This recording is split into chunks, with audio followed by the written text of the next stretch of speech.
지금 역대기의 말씀을 묵상하고 있습니다. 여러분 일주일 내내 사람들의 이름에 아마 치였을 것이라 생각이 듭니다. 1장부터 9장까지 있는 고개를 끄덕이시는 분들은 맞다고 그 말씀 읽어보니까 전부 사람 이름밖에 없더라고. 그렇게 여러분 인정을 하시는 겁니다. 그 사람의 구절 9장까지 있는 사람 이름을 쫙 나열해가지고 중간을 이렇게 딱 접으면 제일 중간 핵심 부에 나오는 게 오늘 읽었던 이 본문의 말씀입니다. 그 모든 족보의 제일 핵심 중심에 누가 있느냐?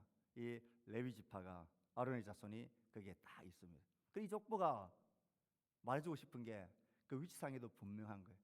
딱 중심에 이 레위 지파 아론 자손이 하나님의 제사장을 하는 이들의 이름들이 여기에 딱 기록이 되어져 있습니다. 그래서 오늘 잠깐 우리가 살펴볼 주제는 이 역대기서의 말씀을 어떻게 우리가 이해할 것인가 하는 것입니다. 분명히 우리가 찬양하기 전에 제가 분명히 이걸 다 확인을 했는데 안 먹네. 먹습니다. 예. 저는 이제 교회에 있기 때문에 이리저리 멀리 교회를 잘 비울 수 없어가지고 뭐 줌이라든지 온라인 강의가 있든지 세미나가 있으면 어쨌든 듣고 배우려고 애를 썼습니다. 그 중에 우리 교회도 오셔서 큐티 강의를 하셨던 성소윤리원 경남 지부에서 이 역대기서가 어떤 책이냐 하는 것을 이렇게 세미나를 한 적이 있습니다. 그때 김동호 목사님이 정리한 이 PPT를 잠시 빌려와서 쓰려고 합니다. 제목을 한번 읽어봅시다. 시작. 그 나라가 다시 세워지기 위한 기초, 이게 역대상입니다. 역대상, 역대하. 우리 역대기를 읽을 때에 이해를 해야 될 상황들이 있습니다. 자, 보십시오. 역대기입니다. 역대기 1이 역대기상이고 뒤에 있는 게 역대기하입니다. 뭐 이름들은 별로 중요한 게 없습니다. 자, 이 역대기의 저자는 알 수가 없습니다. 전통적으로 에스라가 아닐까 혹 느헤미야가 아닐까라고 추측은 하고 있습니다. 에스라가 아마 저자일 거다라고 하는 것은 이 역대기 하의 제일 마지막 구절, 마지막 부분의 몇 구절하고 이 에스라의 앞에 있는 제일 처음에 있는 몇 구절이 거의 똑같습니다. 여러분이 주위에서 안 봐서 그렇지 오늘 집에 가셔서 역대기 하 마지막 장을 한번 읽어보고 바로 이어지는 에스라의 말씀을 읽어보십시오. 한 4, 5절이 거의 똑같이 되어져 있습니다. 그러면서 에스라가 이 역대기의 저자가 아닐까라고 생각을 합니다. 이 저자가 알 수 없는 것은 별로 중요한 게 아니고 그 다음에 진짜 중요한 것은 이 독자가 누구인가, 이 역대기서를 누구를 목적으로 해서 적었는가, 이건 굉장히 중요합니다. 이것을 우리가 꼭 이해를 하고 있어야 합니다. 독자가 누구라고요? 시작. 포로 귀환 후의 유대 공동체입니다. 포로 귀환. 이스라엘 백성들이 그러면 포로고 잡혀갔다는 뜻이죠. 이스라엘 역사를 잠깐만 봅시다. 자, 이렇게 되어져 있습니다. 사울이 왕이 됩니다. 그리고 다윗이 출생하고 사울이 죽고 다윗이 유다의 왕이 됩니다. 그리고 다윗이 온 이스라엘의 통일왕국의 왕이 됩니다. 그러다가 다윗이 죽고 솔로몬이 이제 왕이 되어집니다. 역대기의 내용은 다 이런 족보가 아담부터 시작해서 포로기한 공동체까지 이게 쭉 이어지는데, 여기서 우리가 기억해야 될 것은 이 역대기가 포로 귀환한 공동체를 위한 책이다라는 것을 기억하셔야 합니다. 이스라엘 백성들이 이렇게 통일왕국 되어지다가 북이스라엘이 722년에 남유다가 586년에 망합니다. 나중에 망한 한 200년간 더 지탱되어지다가 남유다가 잡혀서 망하고 저 바벨론으로 포로로 잡혀갑니다. 포로로 잡혀가 있을 때에 그 포로되어 있는 백성들을 위해서 기록한 책이 열왕기서입니다. 열왕기 상하. 이것은 포로로 잡혀가 있는 그들에게 왜 우리가 지금 이렇게 망하고 포로로 잡혀갔느냐, 그 이유가 뭐냐, 우리가 하나님 앞에서 범죄해서 그렇다. 그래서 열왕기의 모든 역사들이 기록을 우리가 하나님 앞에 범죄해서 그렇다, 그 이유를 밝히는데 열왕기 상하가 적혔다면, 이 역대기는 그 포로로 한 70년 이렇게 살다가 1차, 2차, 3차에 걸쳐서 포로로에서 돌아옵니다. 남쪽 유다로 돌아옵니다. 돌아온 그 포로 귀환한 백성들을 위해서 이 역대기서가 기록되어졌다는 것은 꼭 기억을 하고 알고 있어야 됩니다. 그래서 그 기록이 뭐냐? 다시 우리가 이제 저게 왜 나왔을까요? 잠깐만요. 지금 제가 누르는 건가요?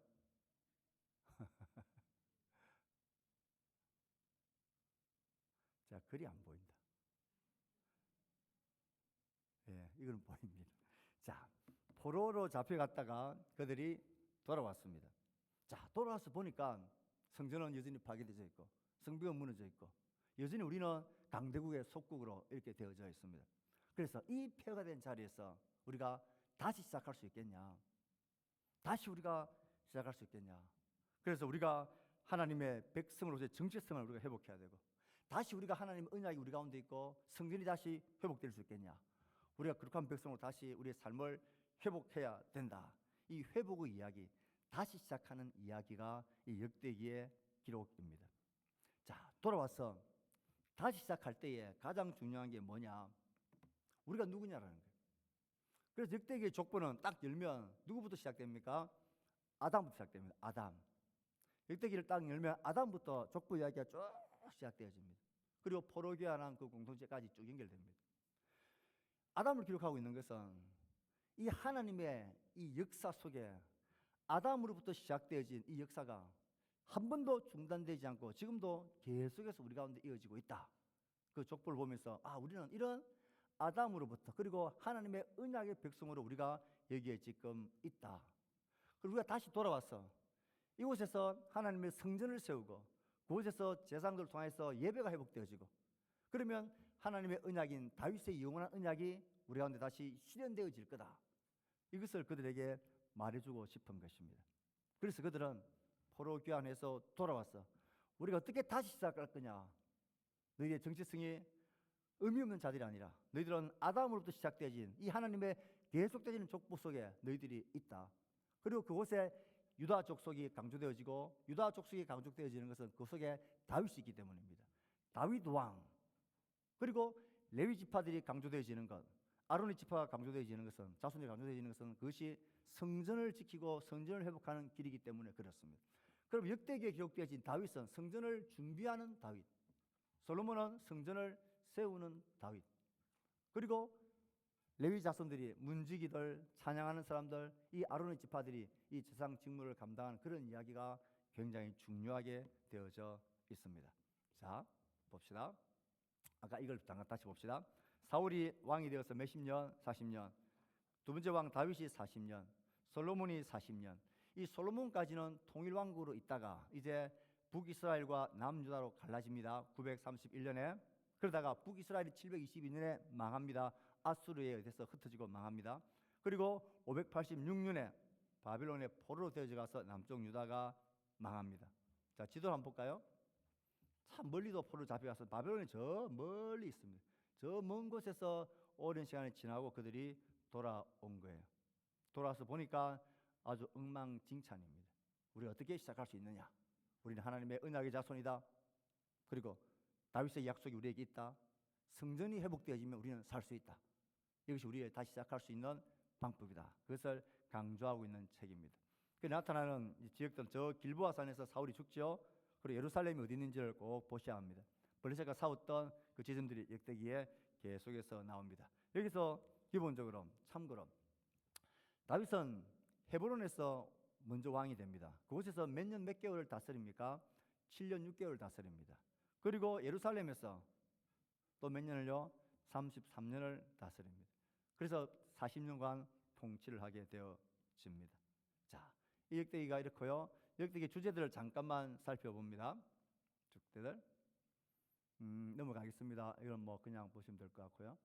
쭉쭉 주제에 관한 나온 거 틀어주십시오.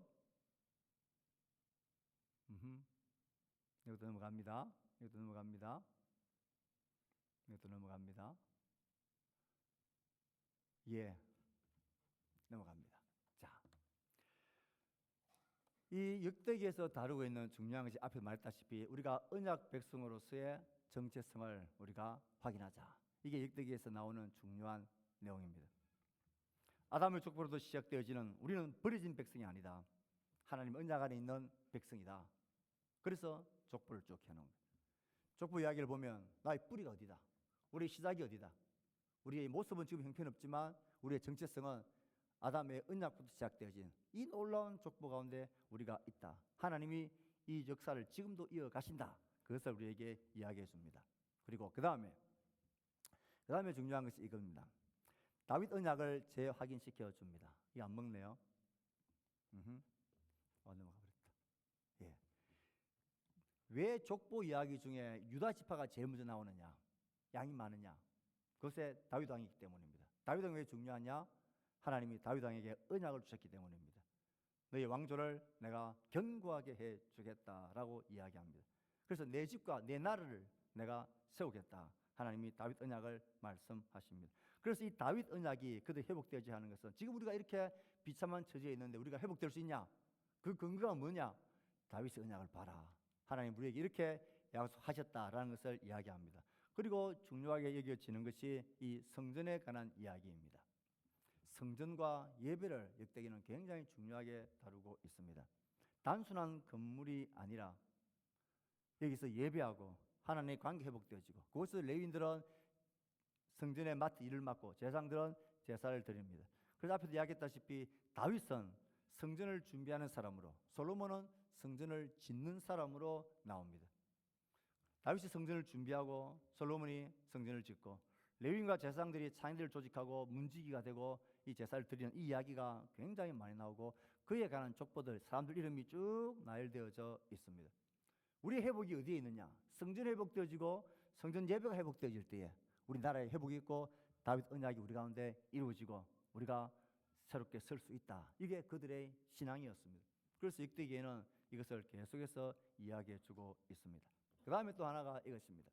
하나님 나라는 회복 공동체다.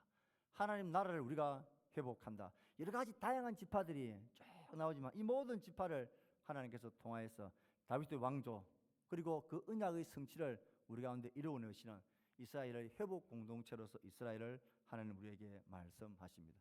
다윗 그리고 성전을 짓고 그리고 그들이 돌아온 그들이 제일 먼저 하는 것이 성전을 다시 수축하고 짓는 것입니다.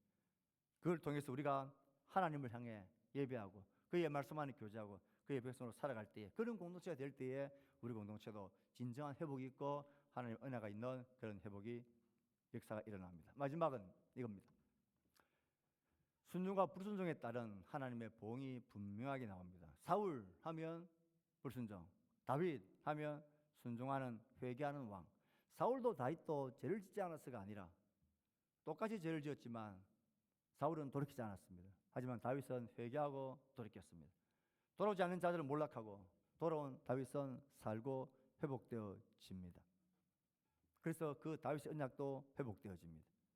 심지어 새벽에도 말씀드렸다시피 열왕기 상하는 이 다윗의 성공과 실패, 왕들의 실패에 관한 이야기들도 나오지만 이 역대기에는 왕들이 실패한 이야기는 다 생략해버렸습니다.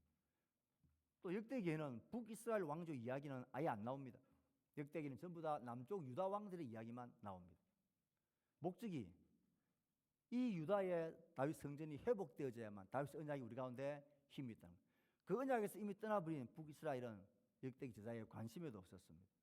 그래서 역대기에는 남쪽 유다 왕들의 이야기만 나옵니다.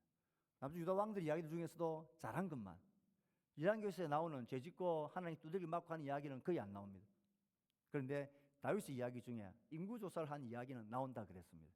그거 잘한 거 아니거든요. 그 때문에 고생을 하고 많은 백성들이 죽임을 당하거든요. 근데 그 잘못한 사건이 왜 나오느냐? 나중에 그 사건, 그 징벌의 회복이 아라우나의 타작마당에서 그 땅을 사고 하나님께 제사를 드릴 때에 제단을 쌓을 때 그곳에 하나님의 징벌이 죄가 사해지고 회복이 되어집니다. 그곳이 나중에 하나님의 성전이 세워지는 성전터가 됩니다. 그래서 그 이야기가 나오는 거예요.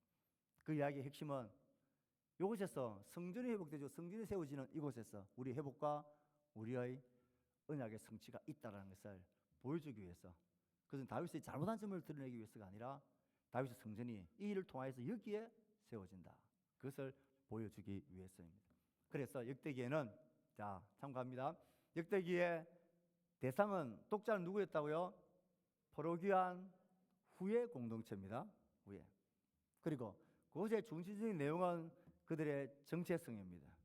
그리고 우리는 다윗의 언약의 백성이라는 것입니다. 성전과 언약이 있을 때 우리는 회복된다는 것입니다. 그리고 하나님과 순종하고 회개할 때에 우리는 살아갈 수 있다. 하나님 나라의 회복이 우리 전체의 공동체를 통해서 일어난다 하는 것을 이야기합니다. 그래서 열왕기 상하가 있는데 왜 역대기는 왜 있느냐? 독자가 다르기 때문에 있습니다. 목적이 다르기 때문에 있습니다. 왜 이런 저런 이야기는 없느냐? 기록한 목적이 다르기 때문에 그렇습니다. 그래서 이 역대기상을 계속 읽으시면서 포로 귀환 후의 공동체들, 갈 바를 알지 못하고 소망 없는 그들에게 너희들이 누군지, 어떻게 하면 우리가 회복할 수 있는지, 어떻게 다윗 언약을 회복할 것인지, 예배와 성전의 기능들이 어떻게 회복되어야 하는지, 이것을 강조하고 있는 책이다.